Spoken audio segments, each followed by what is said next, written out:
alto valor biológico. Así que en nombre de la Iglesia Adventista del Séptimo Día, Movimiento de Reforma y de la Asociación Interamericana de Biocultura, les extendemos a todos una cordial bienvenida, que nos acompañan por Facebook, a quienes nos acompañan aquí en la sala de Zoom, ¿sí? Ya tenemos 100 dispositivos conectados, muy bienvenidos sean todos, irán incorporándose muchos más en los próximos minutos, así que damos así inicio a esta conferencia. Buenas noches, hermano Rubén, bendiciones, un gusto saludarte.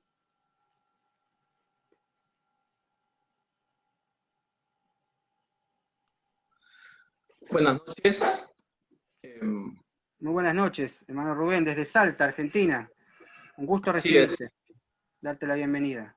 Igualmente. Bueno, vamos a comenzar para poder terminar. Adelante. Adelante. Bien, el tema que vamos a tratar hoy es acerca de la relación de un grupo muy importante de alimentos, un grupo de macronutriente dentro de toda nuestra alimentación, que son las proteínas. Y eso lo vamos a ver específicamente en relación al vegetarianismo. Así que empezamos. Vamos con la primera. Para poder hablar de proteína, primero tenemos que hablar de una proteína es como hablar de una pared, pero nosotros sabemos que la pared en general está construida por ladrillos. Y vamos a llamar a esos ladrillos aminoácidos. El aminoácido es una sustancia química, orgánica, que es el componente básico de las proteínas. Ahora bien, estudiando, se han descubierto que en el ser humano existen 20 tipos de aminoácidos que son necesarios para la vida. Después vamos a ver un poquito más adelante cuáles son las funciones. Ahora, se hace una diferencia entre estos 20 aminoácidos. De estos 20 aminoácidos, 9 son llamados esenciales y 11 no esenciales. Pero ese nombre se refiere a una característica en particular. Lo que ustedes ven o ven titulado como esenciales se refieren básicamente a aminoácidos que el cuerpo no puede fabricarlos o los fabrica en tan pequeñas cantidades que no hacen posible que se desarrollen muchas de las funciones de las proteínas.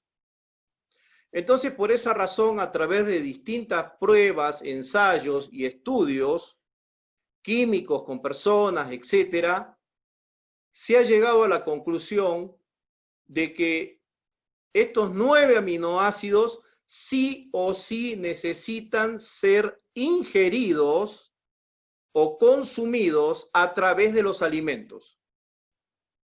Como el cuerpo no los puede fabricar o los fabrica en tan pequeñas cantidades, es necesario consumirlos. Por eso se llaman esenciales. Para mencionarlos rápidamente, así los conocen, tenemos a la isoleucina, la leucina, la lisina, la metionina, fenilalanina, treonina, triptófano, valina e histidina. Y después tenemos otros aminoácidos que también son importantes para el cuerpo, necesarios, pero que el cuerpo puede fabricarlos. También se contribuyen estos aminoácidos a través de la dieta, a través de la alimentación. Y podemos ver que son 11 llamados alanina, tirosina, aspartato, cisteína, glutamato, glutamina, glicina, prolina, serina, asparagina y arginina. Próximo. Aquí vamos a hacer un pequeño destaque para ver la importancia de cada aminoácido esencial. Acuérdense que son 9. Vamos a ver algunas funciones. Por ejemplo, la leucina se utiliza en la regeneración muscular y ósea. Controla la glucemia, que es la cantidad de glucosa en sangre. Y está relacionado con temas hormonales. El día de ayer estuvimos todos estudiando junto con Luciana el tema del sistema endocrino. Pues bien, este aminoácido está relacionado con ese sistema. Y básicamente, y qué importante, miren, vamos a hacer un destaque acá. Es un aminoácido que está relacionado con la hormona del crecimiento. Es decir, imagínense si ustedes no tienen ese aminoácido cuando son bebés o son niños o llegan hasta la adolescencia con este tipo de carencia o que lo consumen en pocas cantidades, el crecimiento de ustedes va a repercutir, el de ustedes, el de sus hijos, sus nietos, etc. En la isoleucina también dice está relacionada, pero con la reparación de los músculos. ¿Cuántos músculos tenemos? Un montón. Huesos, más de 200. Tejido dérmico, la piel. Participa en la formación de la hemoglobina. Ustedes saben que la hemoglobina es un conductor del hierro, pero también del oxígeno. Es una proteína transportadora. Y también está relacionado con el control del azúcar en sangre o glucemia. La metionina posee una acción antioxidante y esto implica que previene algunos factores de riesgo vascular que fueron muy bien explicados por el doctor Ignatov hace unas cuantas clases y se utiliza también en el tratamiento de algunas patologías mentales. La lisina participa en la formación del colágeno, que es un elemento fundamental de las articulaciones, que es lo que unen a los huesos, ¿no? Permiten que los huesos puedan tener cierta movilidad. Y también se relaciona con el metabolismo del calcio, esto tiene que ver con los huesos, y la formación de anticuerpos, por lo que refuerza el sistema inmunitario. Miren, hoy estamos pasando una pandemia. ¿Y qué importancia tiene el sistema inmunológico? Ahora, si nosotros tenemos una alimentación que puede tener bajas ingestas de este aminoácido, entonces nuestro sistema inmunitario o inmunológico va a tener problemas. Siguiente. La valina colabora con la reparación y mantenimiento muscular, pero también tiene que ver con el funcionamiento del hígado, especialmente en la transformación dentro del hígado de algunos nutrientes. La fenilalanina tiene que ver con los neurotransmisores que estimulan la sinapsis nerviosa, muy bien explicado por Floppy. También se relaciona con varios efectos positivos que mejora el estado de ánimo, la capacidad de concentración, el aprendizaje por su estimulación en el sistema nervioso. Y asimismo tiene que ver en algunas investigaciones que se están llevando a cabo con enfermedades mentales degenerativas como es el Parkinson o el Alzheimer. El triptófano actúa a nivel nervioso como relajante y facilita la conciliación del sueño. Además, controla la sensación de apetito. La treonina posee un gran efecto en la metabolización de las grasas y también colabora con la creación de colágeno, que habíamos visto anteriormente, hace unos pequeños minutos, que el colágeno tiene que ver con la formación de las articulaciones. Finalmente, la histidina es un precursor de la histamina. La histamina es una sustancia que, liberada por las células del sistema inmune, son liberadas por el sistema inmune durante una reacción alérgica. Participa también en el desarrollo y en el mantenimiento de los tejidos sanos y particularmente en la mielina que cubre las neuronas. Como podemos ver a grandes rasgos, ¿qué importancia tienen entonces los aminoácidos esenciales? Acuérdense, los aminoácidos esenciales no los fabrica el cuerpo, por lo tanto tenemos que consumirlos. Siguiente.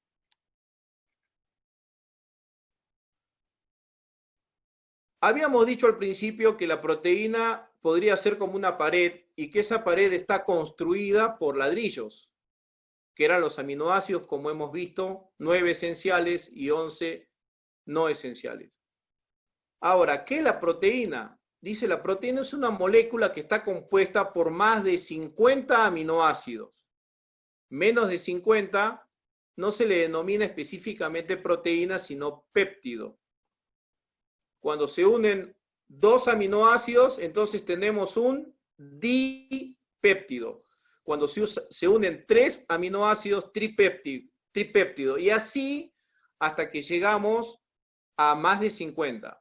Esto es relativo a esta definición porque hay otros autores que dicen de que en realidad una proteína tendría que tener más de 100 aminoácidos.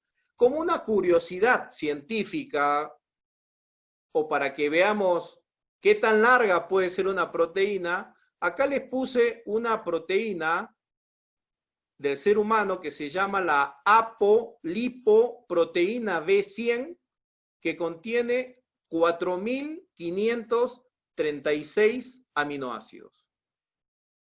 Es una de las proteínas que más aminoácidos tiene en el cuerpo.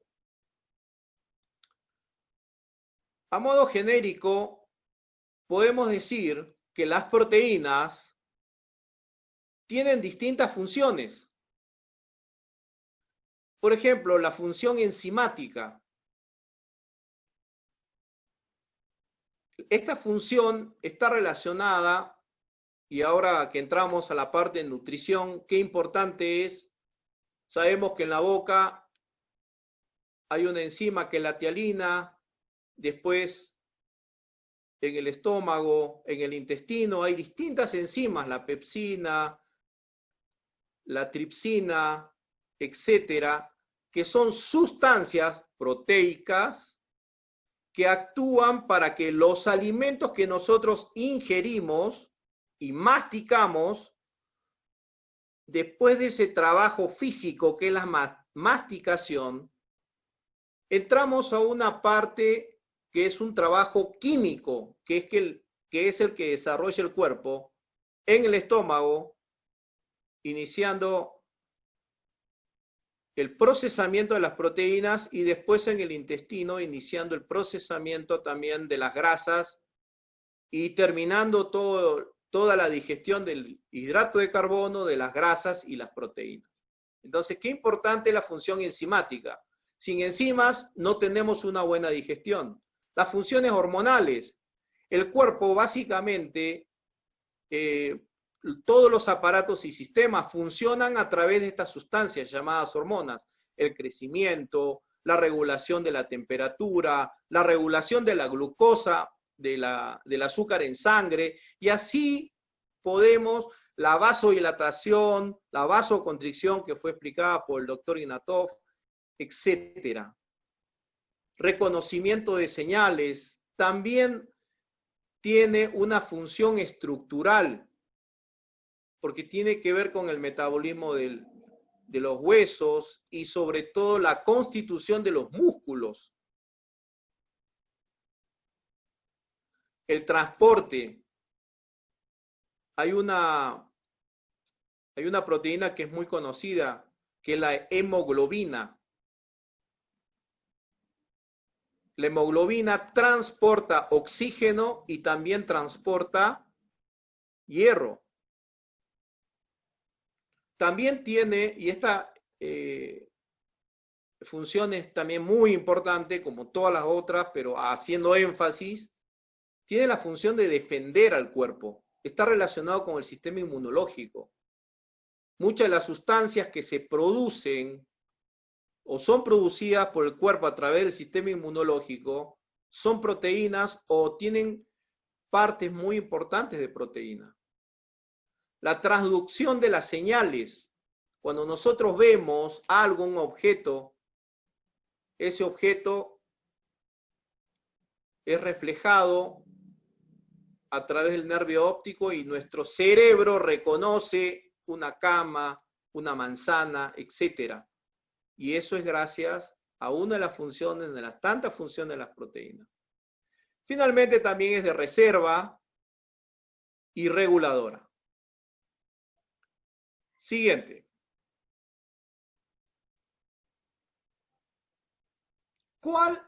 Ahora vamos a entrar a un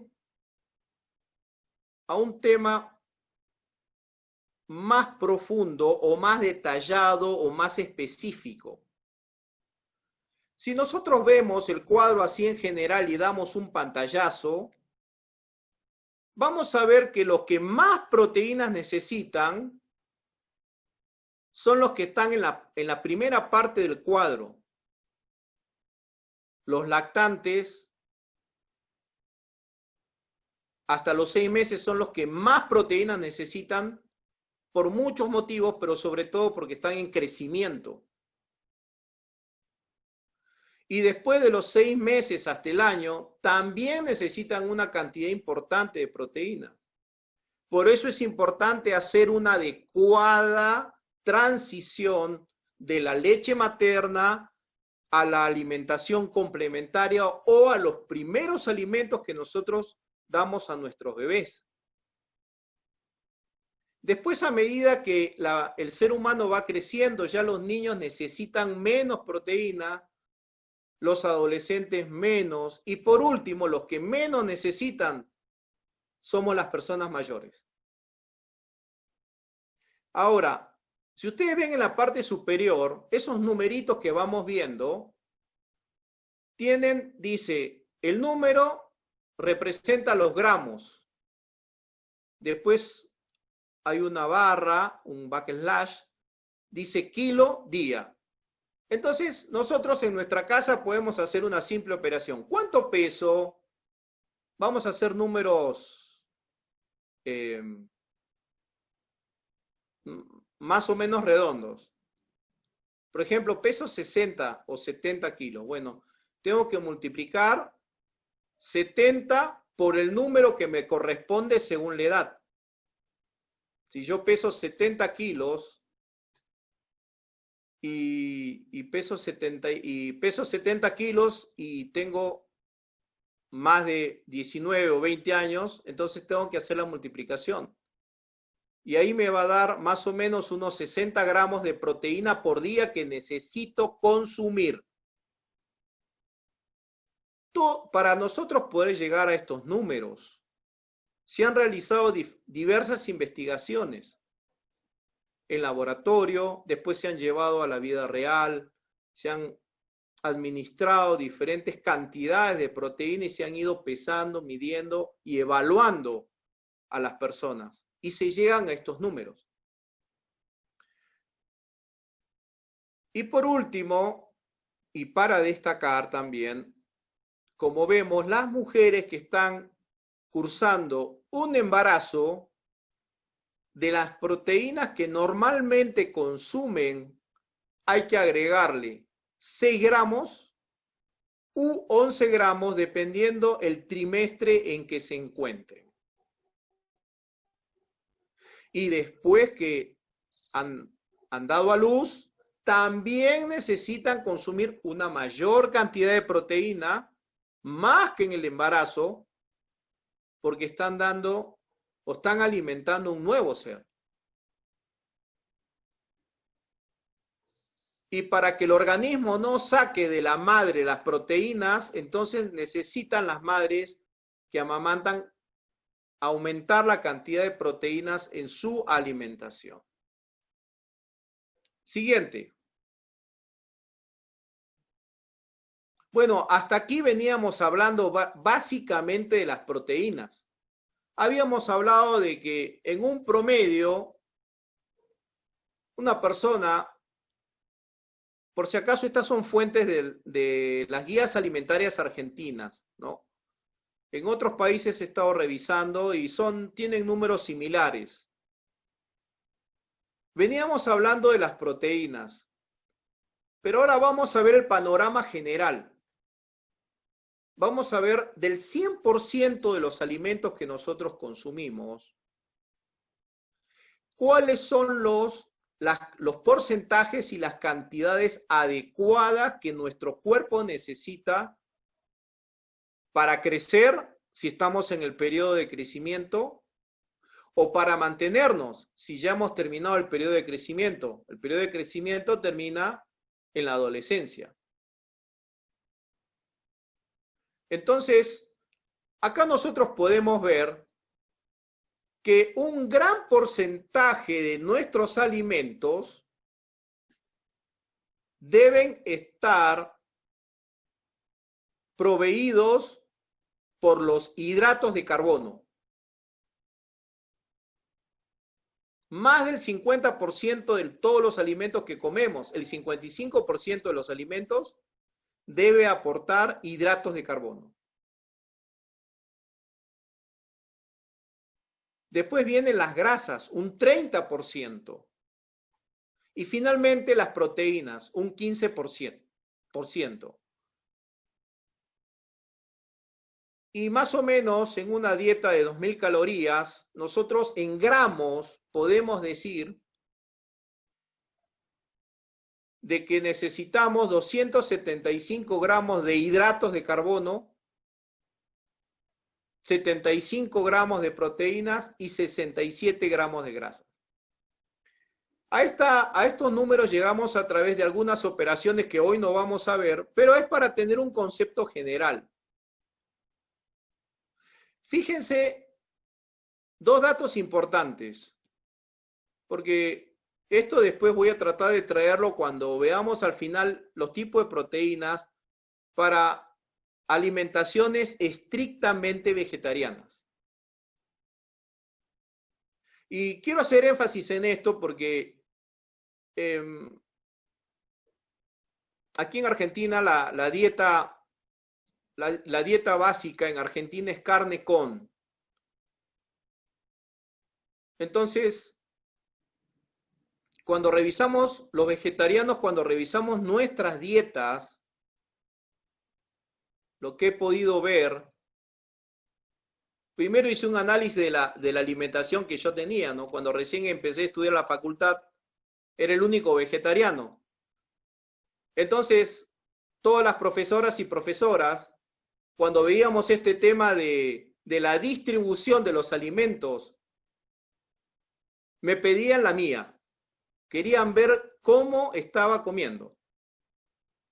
¿Y saben qué descubrí? Descubrí que consumía muchos hidratos de carbono, pocas grasas y pocas proteínas. Entonces hago este énfasis porque cada uno de nosotros debe de alguna u otra manera revisar sus alimentos. Quizás en un próximo seminario podamos, si hay algún voluntario, ¿no? Podamos ver su alimentación en un periodo de tiempo, en una semana, y poder analizarla y ver realmente de todo lo que normalmente la persona consume, cuánto en realidad se corresponde a los hidratos, cuánto a las proteínas y cuánto a las grasas. Yo lo único que les puedo decir es que tuve que hacer algunos cambios porque consumía muchos hidratos y me faltaban proteínas y me faltaban grasas también. Vamos con la siguiente. El título de este estudio es Vegetarianismo y proteínas de alto valor biológico. Pero ahora, como vegetarianos, nosotros nos encontramos con un gran problema. Solamente he puesto 2 puntos porque son los 2 puntos más importantes a destacar. las proteínas de alto valor biológico solo se encuentran en las de origen animal.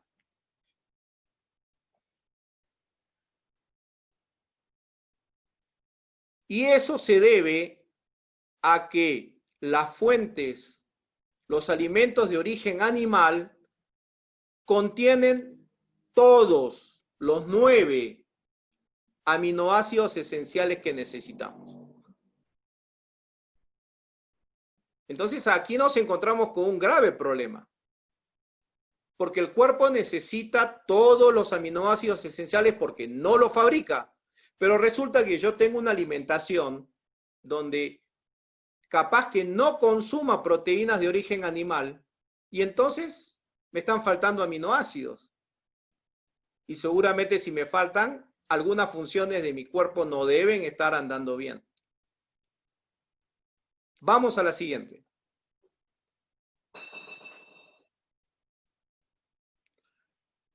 Hoy vamos a hablar muy rápido sobre el régimen lacto-ovo-vegetariano. Muy rápido. ¿Por qué?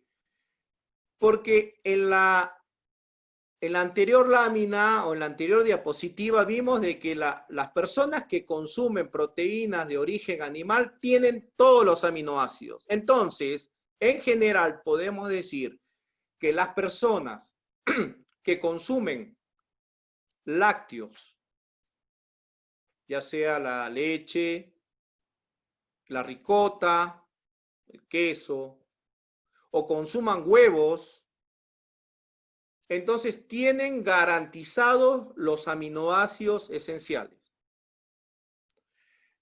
Ahora, ojito, porque el hecho de que yo consuma lácteos y huevo no necesariamente estoy consumiendo las cantidades necesarias, ¿eh? Por eso siempre es bueno analizar el todo lo que consumo, porque no es solamente el alimento, sino tiene que ver cuánto alimento consumo, ¿sí? Pero a un pantallazo general podemos decir que las dietas lacto-ovo-vegetarianas tienen todos los aminoácidos esenciales que el organismo necesita. Siguiente. Y aquí nos encontramos con el problema.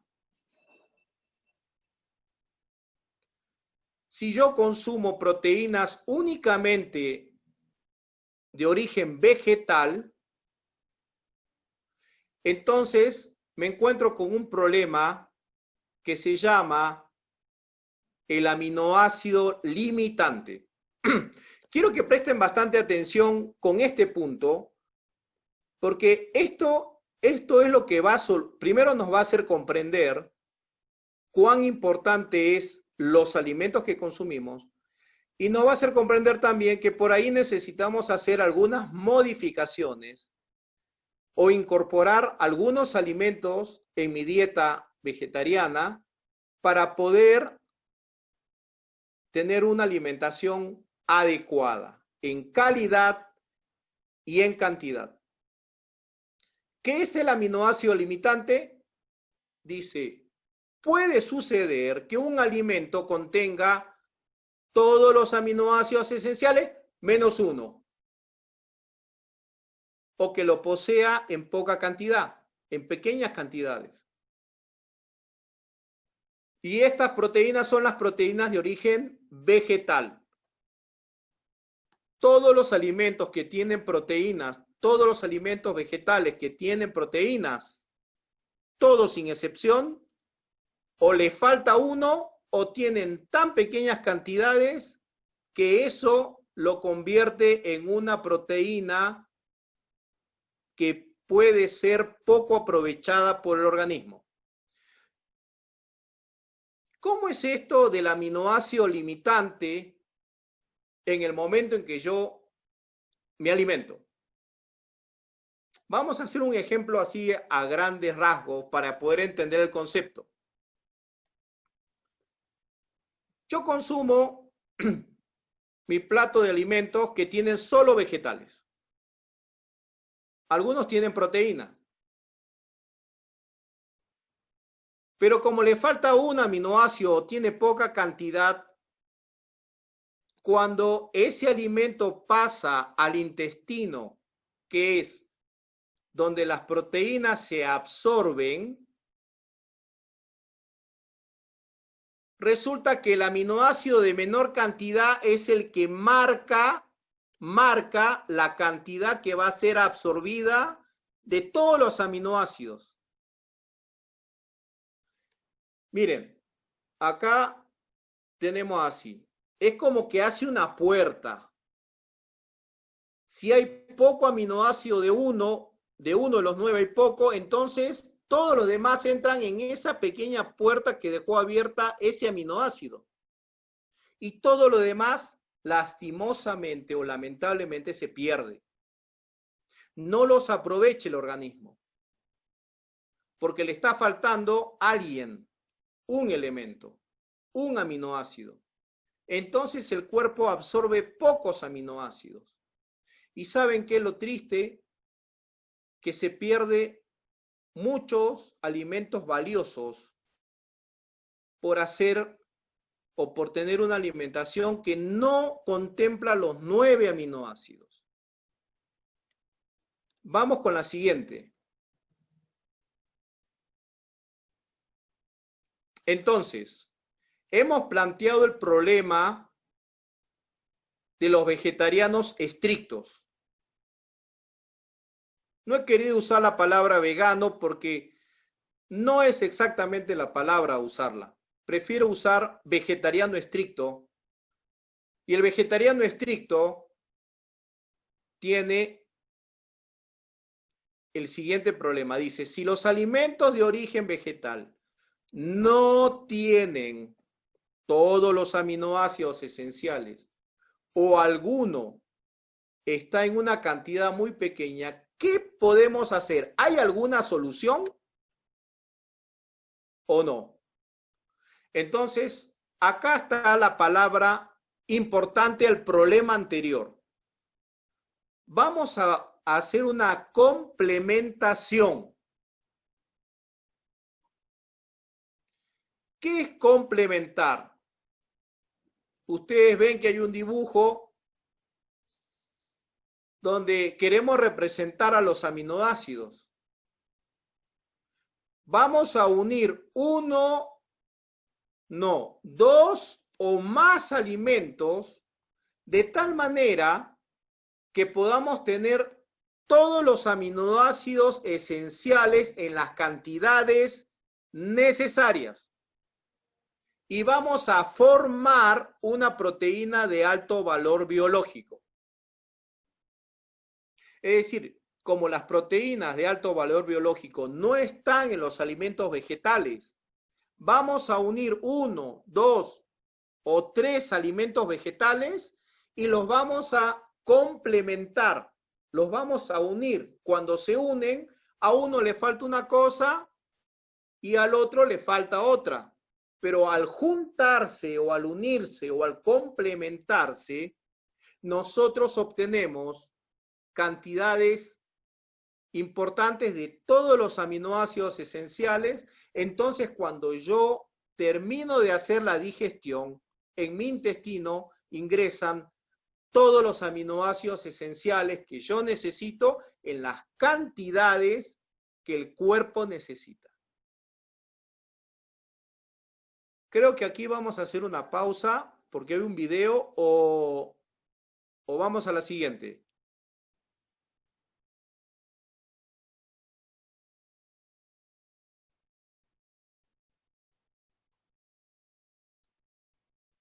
Vamos a ver un video que es un repaso de lo que venimos hablando hasta ahora. Adelante, David. ¿Qué son las proteínas?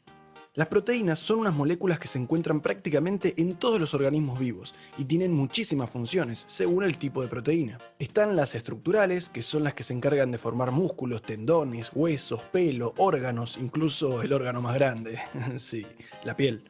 En definitiva, construyen todo tipo de tejidos. También están las proteínas de transporte, las de defensa, las reguladoras, las catalíticas, las motoras, las almacenadoras, etc. Prácticamente no hay proceso biológico en el que no intervenga de alguna manera una o más proteínas. Las usamos hasta para pensar. Pero, ¿cómo es que obtenemos las proteínas los humanos? Bueno, son fabricadas por nuestros propios cuerpos uniendo las moléculas que las conforman, llamadas aminoácidos, y modificando la macromolécula final para determinar su función.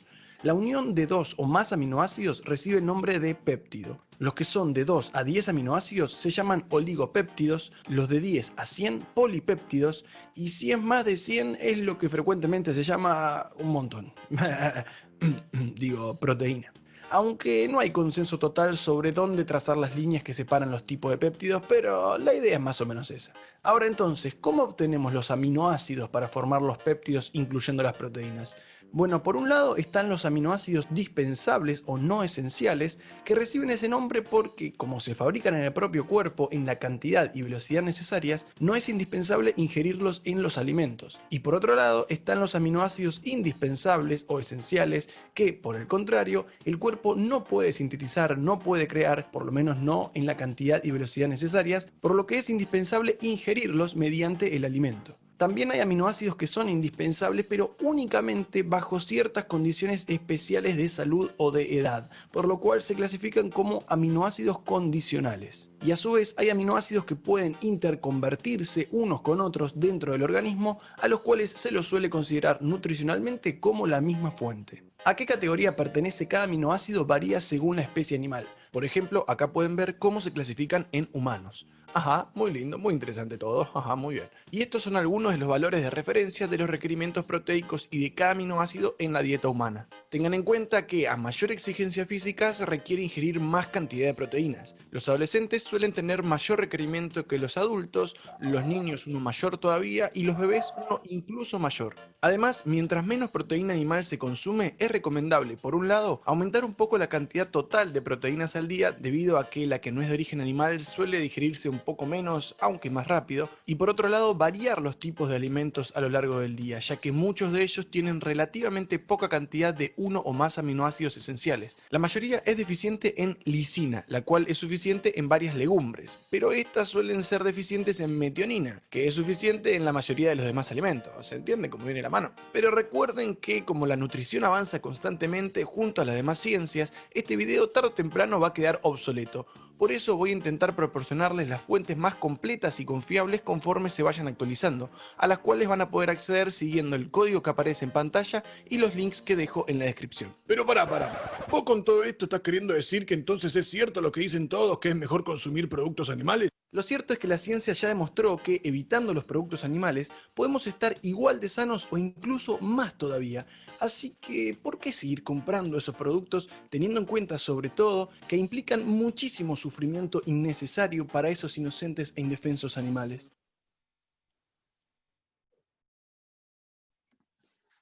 Muy bien, vamos a seguir. Creo que es bastante práctico el video, ¿no? Hace un resumen de lo que hemos venido hablando hasta ahora.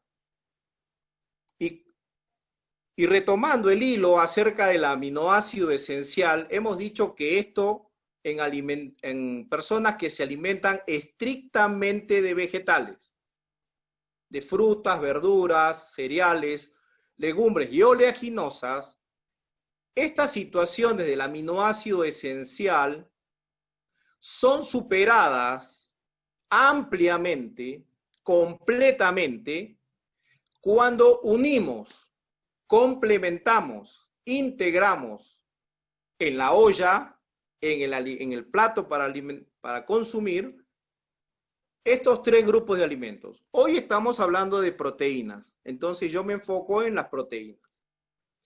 Las legumbres, los cereales y las oleaginosas, en ese orden, tienen cantidades importantes de proteínas. Las que más tienen son las legumbres. No solamente tienen proteínas, tienen fibra, tienen hidratos, etc. Los cereales también tienen proteínas y también las oleaginosas. Después podemos buscar cada uno de nosotros las variedades que podemos tener en legumbres, en cereales y en oleaginosas. Aquí vamos a ver un ejemplo de complementación, porque hasta ahora es mucha teoría, pero a la hora que vamos a cocinar, ¿cómo resolvemos el problema de las proteínas completas o de alto valor biológico? Bueno, acá ponemos cómo solucionamos. Esta es la parte teórica llevándola a la práctica. Aquí tenemos un rico guiso de lentejas con arroz. Y vemos que en las lentejas y en todas las legumbres, no solo en las lentejas, ojo, en todas las legumbres, se tiene una escasa cantidad del aminoácido esencial metionina. Pero el arroz y todos los cereales tienen ese aminoácido esencial, tienen la metionina en cantidades importantes, pero le falta otro aminoácido esencial que es la lisina. Entonces, cuando nosotros consumimos las lentejas con el arroz, estamos obteniendo proteínas de alto valor biológico vegetarianas. Y vamos a ver algunos ejemplos, por favor la siguiente diapositiva, de cómo podemos hacer combinaciones. Por ejemplo, en la parte superior tenemos un guiso de trigo con verduras, pero lo podemos complementar con un hummus de garbanzo. El hummus lo podemos mezclar en la ensalada o si quieren en el guiso. No importa si lo comen antes o después o con el guiso de trigo. Lo importante es que en esa misma comida, ojo con lo que les digo, ¿no? Es en la misma comida. No es que yo a la mañana comí lenteja y a la noche comí arroz, entonces el cuerpo tiene que acordarse que a la mañana le sobraba la lisina y a la tarde le sobraba la metionina. No. No es así, ¿eh? Es en cada comida que nosotros tenemos que complementar. Si es en el desayuno y quieren comerse el guiso de lentejas con arroz, pues tienen que comérselo juntos en el desayuno. Ahora, si en el almuerzo quieren comer el guiso de trigo, pero no quieren el hummus de garbanzo, entonces ¿saben qué? Están perdiendo nutrientes y están perdiendo plata. Y les voy a decir por qué pierden nutrientes y plata. Porque todo lo que no pasa al organismo se evacúa y se va por el inodoro.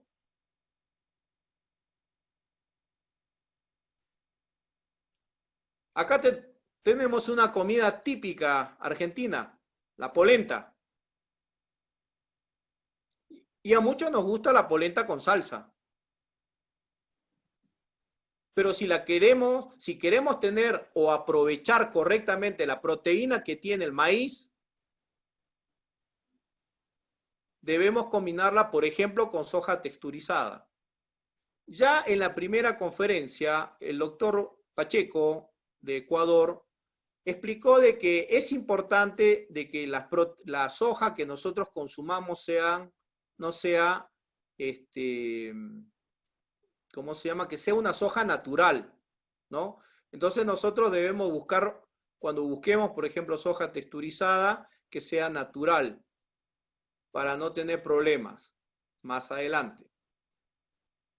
Entonces la recomendación es polenta con salsa roja y soja texturizada, ¿eh? Ahí tenemos las proteínas completas. Después tenemos una comida típica de Chile. Si están los amigos chilenos por ahí, algo que me sorprendió, un plato muy rico, el famoso porotos con riendas, ¿no? Básicamente, por lo menos cuando me han invitado a mí, son hechas con judías, creo que le llaman en algunos países, alubia, la llaman aquí en Argentina, o poroto blanco, el larguito, y fideos. Entonces nosotros tenemos la legumbre, que es el poroto blanco, y los fideos, que son los cereales, el trigo, de harina de trigo. Entonces ahí tenemos una buena complementación. Y para el último, como un ejemplo, y lo dejo como ejemplo porque, miren, muchos adolescentes o jóvenes o personas que van a trabajar, a veces no tienen, por ejemplo, cuando uno tiene que salir a estudiar, por ejemplo, escolares que hacen jornada completa o doble jornada, estudiantes universitarios o personas que trabajan y tienen que almorzar en el trabajo, en la universidad, en el instituto, en el colegio, podemos hacer una comida rápida, actual. Una hamburguesa de garbanzo con avena, ahí ya tenemos una combinación completa, ¿eh? Tenemos el garbanzo por un lado, que es la legumbre, y tenemos la avena por el otro lado, que es un cereal. Entonces ahí, al mezclarlo ya en la misma hamburguesa, tenemos proteínas completas. Y si a eso le agregamos un pan de hamburguesa con sésamo, el sésamo también tiene proteínas. Entonces va a contribuir a que sea un alimento rico en proteínas, pero proteínas completas, en cantidad y en calidad. Entonces, en una comida sencilla, a la cual le podemos agregar una hojita de lechuga, una rodajita de tomate, o si queremos preparar una mayonesa de almendra, una mayonesa de semillas de calabaza o de zapallo. Entonces seguimos agregando proteínas. Acá, en la complementación para los vegetarianos estrictos, es necesario inventar, leer nuevas recetas. Porque miren, si hay algo que es tan difícil de cambiar, y los nutricionistas lo sufrimos en carne propia, podemos hacerle una entrevista a Mónica, que pronto va a estar con nosotros, Mónica Galán, la licenciada de Uruguay. Ella puede contar cuánto se sufre con los pacientes que piden a grito las dietas. Hágame una dieta, por favor, día por día, hora por hora. Y cuando vienen al mes de consulta no han hecho nada. Uno estuvo 3 o 4 días haciendo la dieta y el paciente viene después a los 30 días y no hizo nada. Entonces lleva tiempo hacer una dieta completa. Para las personas que están haciendo una transición de la alimentación carnívora a una alimentación lacto-vegetariana, lo primero que tienen que aprender son las recetas. Primero tienen que practicarlas. Y lo mismo ocurre para las personas que son lacto-vegetarianas y quieren volverse vegetarianas estrictas. Primero tienen que aprender a cómo preparar los alimentos en variedad, en combinaciones adecuadas, para que después, cuando se tome la decisión de dejar las proteínas de origen animal o los productos de origen animal como el huevo o los lácteos, entonces entremos de lleno, pero ya con muchas recetas practicadas en casa. Entonces ya no nos va a ser difícil el día a día, el preparar los alimentos, el que mis alimentos sean adecuados. Porque, por ejemplo, en una familia que tiene hijos pequeños, qué importante es, hemos visto, ¿no? Las proteínas son más importantes que en mi caso. Casi necesitan el doble de lo que yo necesito en proteínas. Entonces necesitan no solamente cantidad, sino calidad. Por eso es tan importante la parte práctica, las recetas. Y tenemos que buscar. Tenemos libros a disposición de las personas que deseen, libros con recetas vegetarianas. Podemos buscar en la web. Y sobre todo, también deberíamos buscar un asesoramiento de alguna persona especialista en nutrición que nos ayude. Porque como les dije, es tan difícil cambiar los hábitos alimentarios. Uno da la dieta al paciente, pero el paciente no la hace porque no le gusta, porque no conoce el alimento o porque no sabe cómo prepararlo.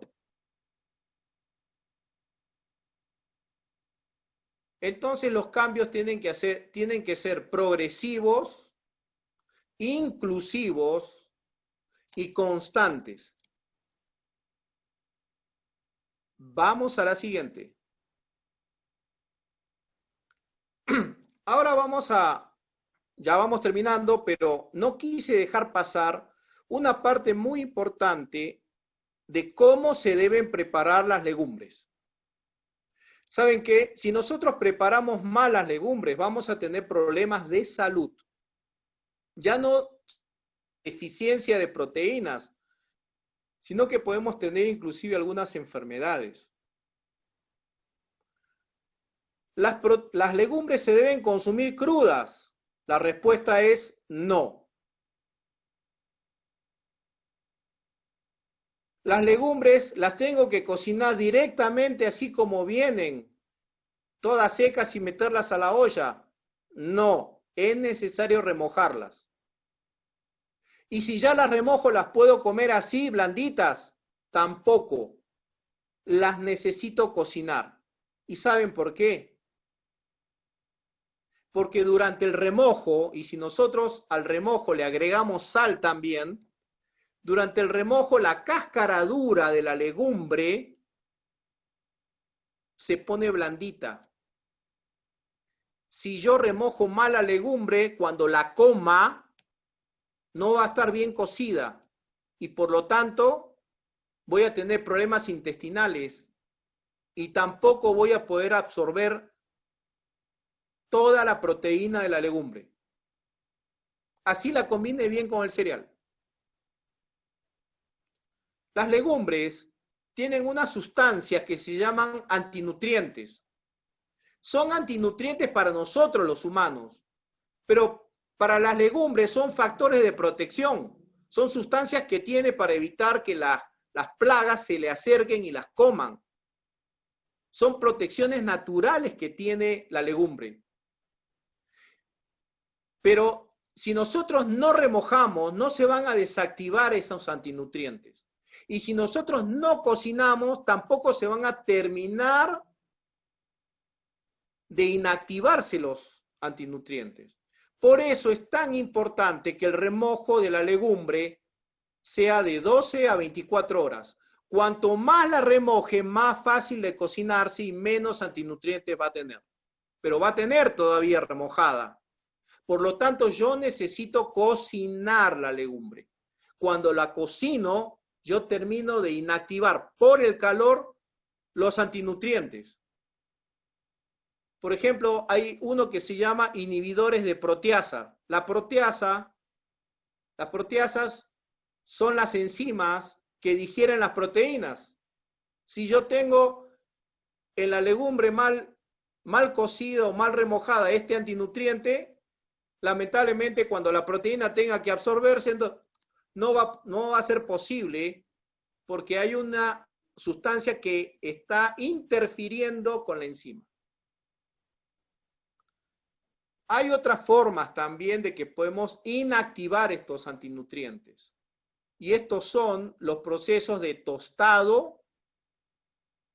Por ejemplo, no sé si alguien pudo comer habas tostadas.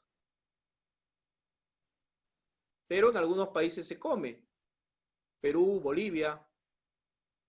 Podemos hacer fermentar el famoso miso, que es hoja fermentada y que habló con muy buena propiedad el doctor William Pacheco en la primera clase, que él recomendaba la proteína de soja pero fermentada, la soja fermentada. Y también por la germinación, cuando nosotros germinamos las legumbres y si después le damos una tostadita, mejor, porque ahí inactivamos todos los antinutrientes. Siguiente. Por último,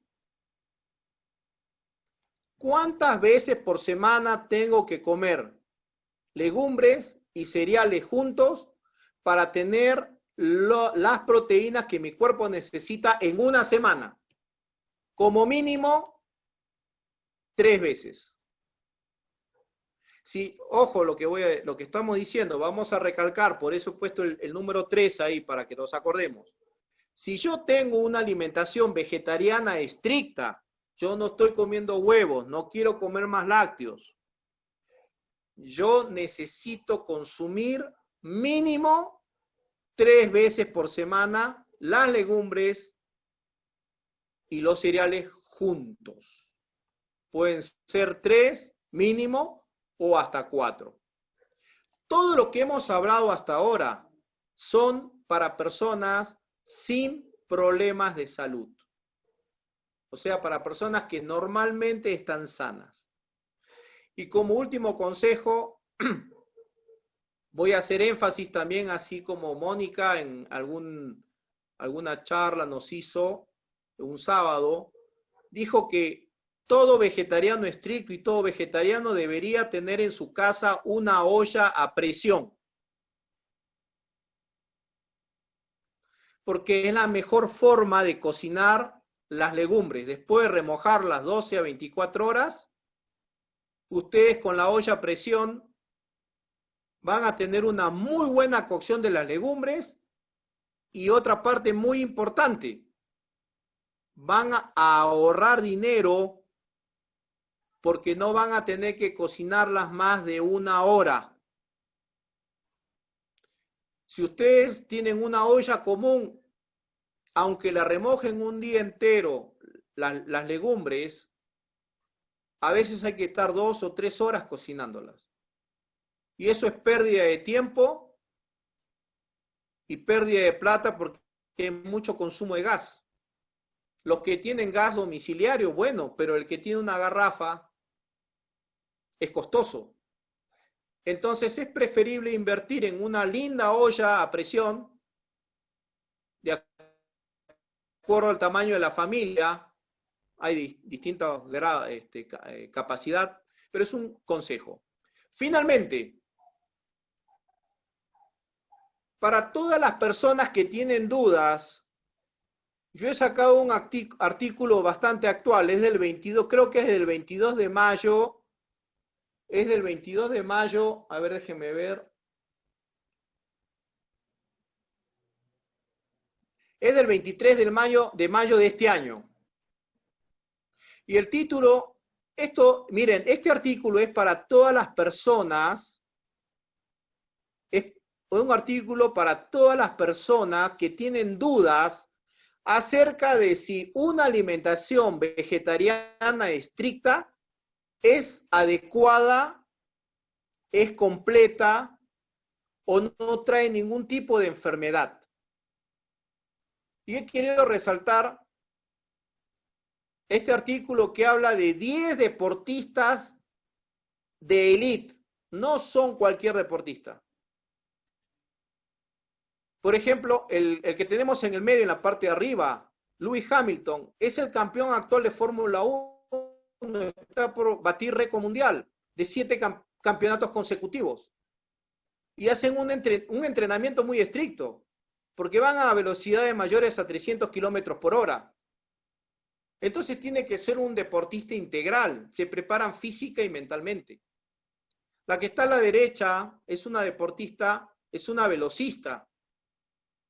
Y todos los deportistas de velocidad necesitan ser explosivos. Y la explosión, en el momento de correr, esa explosividad únicamente es alcanzada por un tamaño muscular adecuado.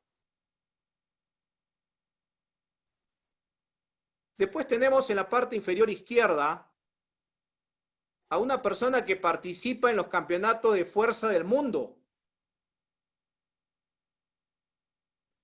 En el centro tenemos al actual número 1 del mundo en el deporte del tenis, a Novak Djokovic. Inclusive Novak Djokovic invitó a nuestro hermano, no me acuerdo el nombre, pero es nuestro hermano creo que de Serbia, lo entrevistó en un programa de televisión que él tiene en su país para hablar justamente sobre el vegetarianismo. Y después, en la parte inferior derecha, tenemos a un basquetbolista, a un basquetbolista famoso que se llama Chris Paul. Y a la derecha ustedes tienen finalmente a James Wilkes, que también hace deportes extremos, de mucha fuerza.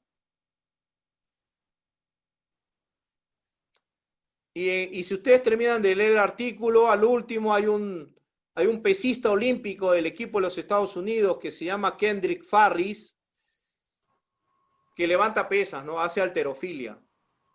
Entonces, miren, para conclusión, un régimen vegetariano estricto no tiene por qué tener problemas con las proteínas.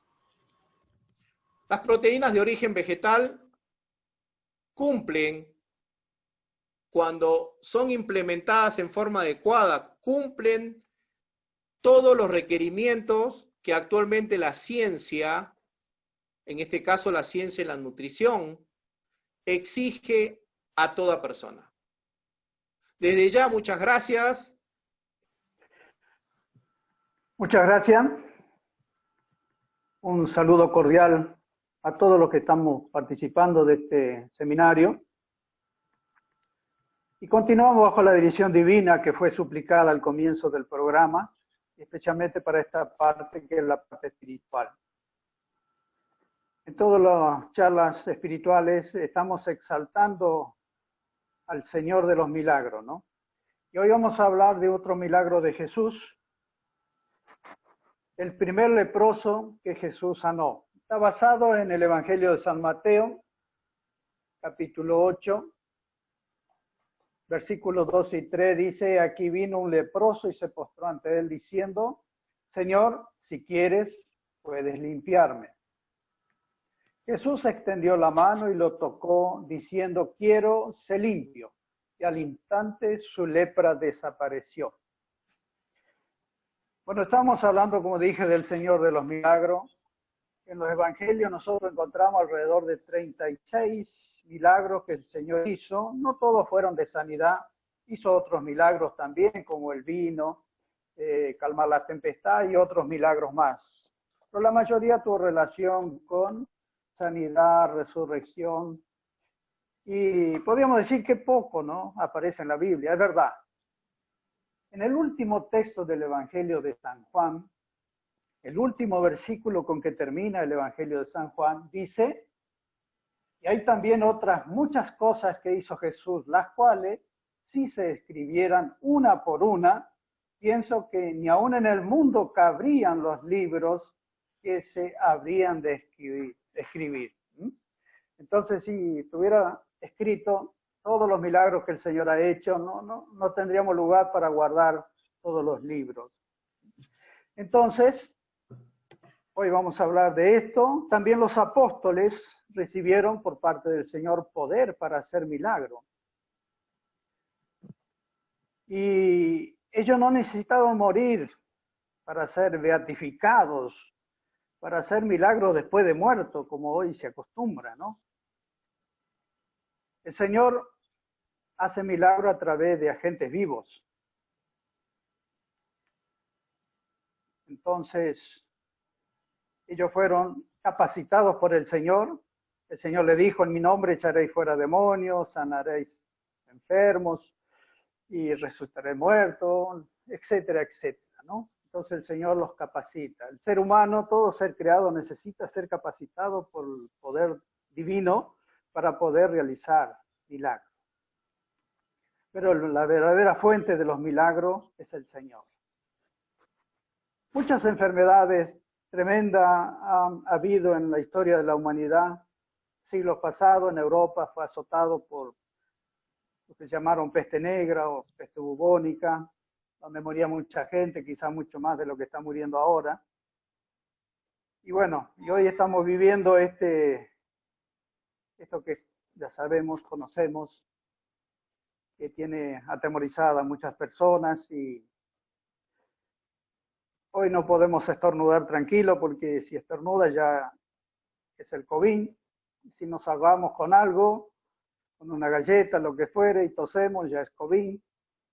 Vivimos en este momento en que todos están muy atemorizados, ¿no? Y en los tiempos de Medio Oriente, en los tiempos de Cristo, en los tiempos de los israelitas, una de las enfermedades más temibles era justamente la lepra. La lepra era de carácter incurable y contagiosa. Bueno, incurable mientras el Señor no intervenga, ¿no? Podemos ver en este aspecto de que en el Antiguo Testamento aparece un caso en que un leproso fue sanado, que fue en el caso de Eliseo, aquel jefe sirio. Pero Jesús dijo que había muchos leprosos en Israel, pero este fue limpiado, ¿no?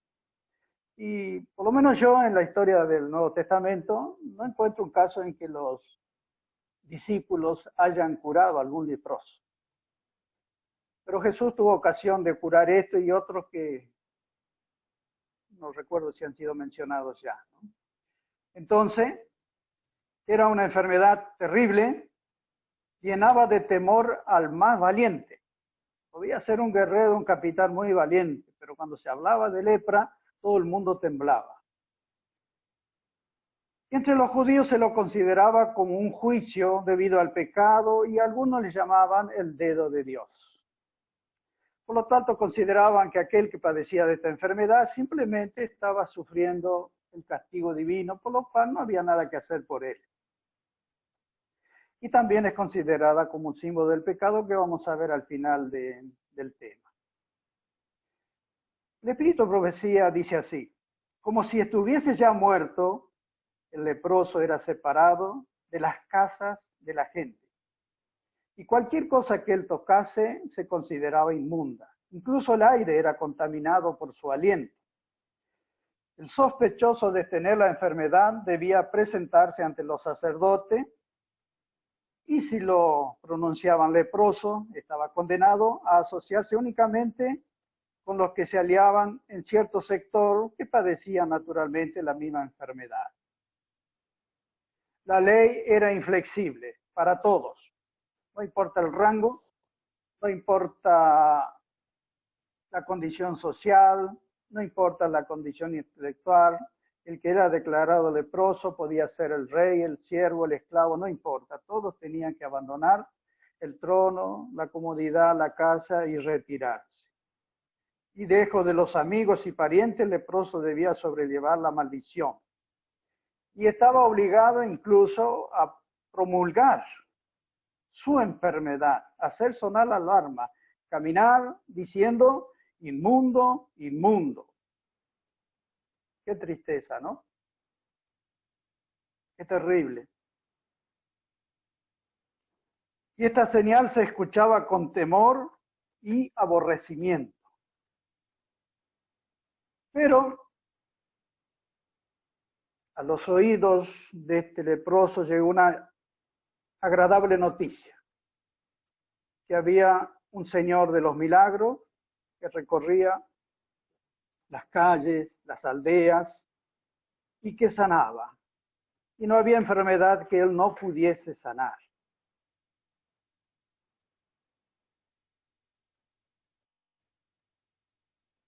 Vemos qué interesante. Pensó en todo lo que se había dicho de Jesús. Solamente tenía una información acerca de Jesús. Ninguno de los que habían buscado su ayuda fueron rechazados. Esa noticia también llegó a sus oídos. El desdichado determinó encontrar al Salvador. Como él no podía entrar en la ciudad, pensaba que quizás en alguna encrucijada de los caminos, en alguna de las trayectorias que Jesús hiciera, tendría la ocasión de encontrarse con Jesús. Y vemos qué maravilloso. El Espíritu de Profecía dice que cuando en el corazón del hombre existe el más mínimo deseo de buscar ayuda del cielo, de encontrar a Jesús, ya sea por necesidad espiritual o física, el Señor detecta ese pequeño impulso que hay en el corazón del hombre. Sabemos que no fue casualidad que Jesús se acercó al estanque de Betesda, que se puso en el camino donde estaba el ciego Bartimeo, que desembarcó en Gadara, donde estaban los endemoniados. Eso no fue una casualidad. El Señor sintió el deseo, el impulso que había en el corazón de estas personas, y Él se acercó prestamente para prestar su ayuda, ¿no? Finalmente el leproso fue conducido al Salvador cuando estaba enseñando junto al lago. Como estaba lejos y él no podía aproximarse, percibió solo unas pocas palabras de los labios del Salvador.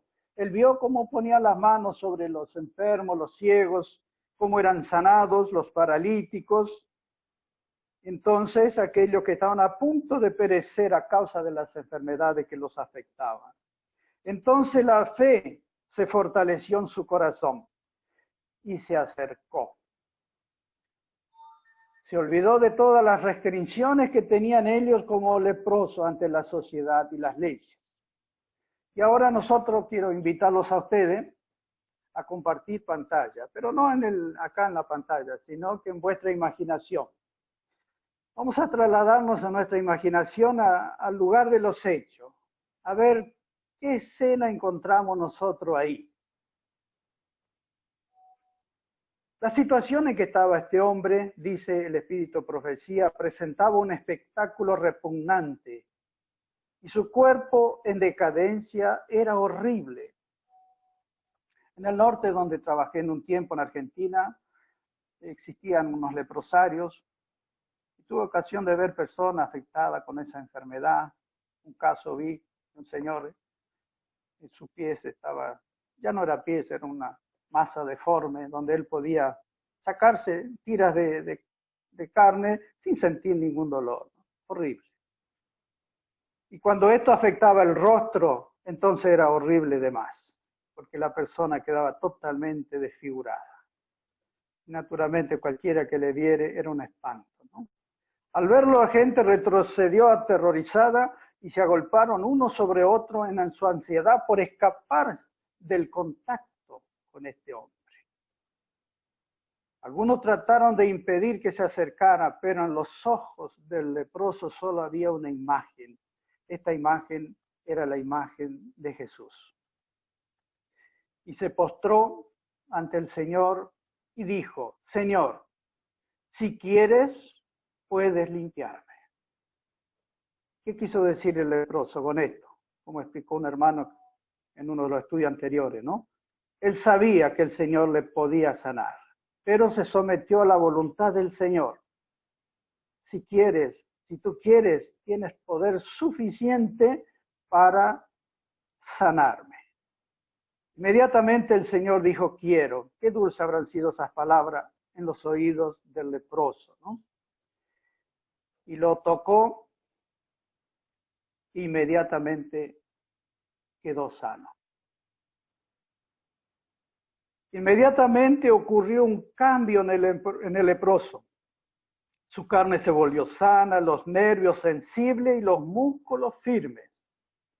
La superficie áspera y escamosa desapareció y un suave brillo semejante a la piel de un niño sano ocupó el lugar de aquella terrible situación. Todo fue restaurado perfectamente.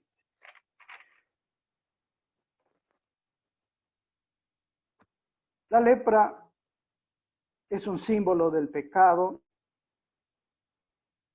y todos nacemos enfermos con esa enfermedad. Y el único capacitado para sanar esa enfermedad es Cristo. El acto de Cristo de limpiar al leproso es una ilustración de las obras que Él realiza para limpiar el alma del pecado. El hombre que vino a Jesús estaba lleno de llagas. Los discípulos trataron en vano de impedir de que no entre en contacto con Jesús.